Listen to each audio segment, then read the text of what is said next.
You mentioned greenwashing earlier. Do you think Walmart engages in greenwashing? Does Walmart engage in greenwashing? Well, if greenwashing is defined as basically falsely claiming to be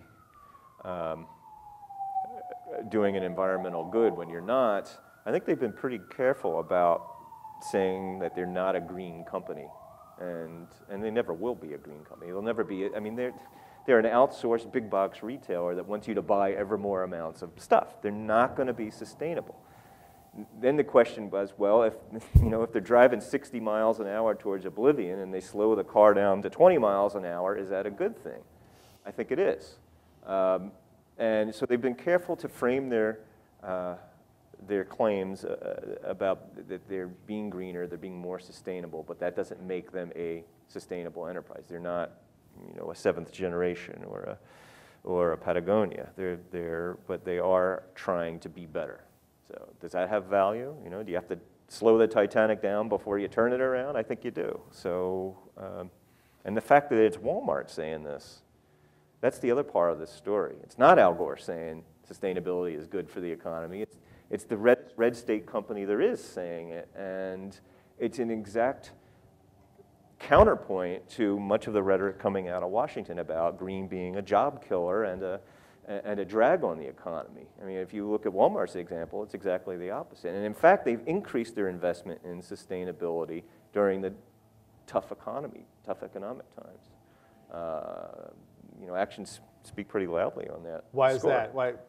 That's counterintuitive. When times are tough, people usually tighten belts and, we can't afford these things. Sustainability is about tightening your belt. It's about using less energy. It's about using less fossil fuels.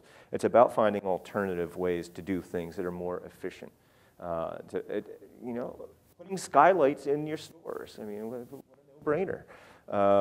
Solar on the roof.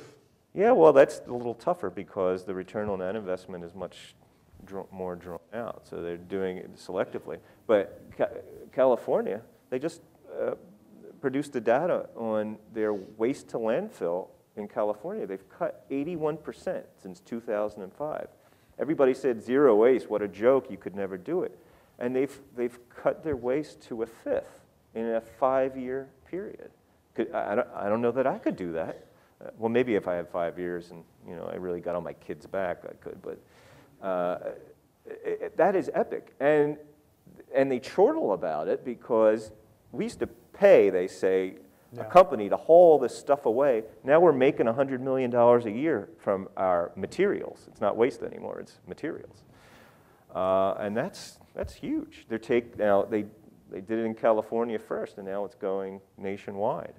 They've already made some impressive gains, and they're trying to ramp it up. Why? Because it makes sense. Sales may be down.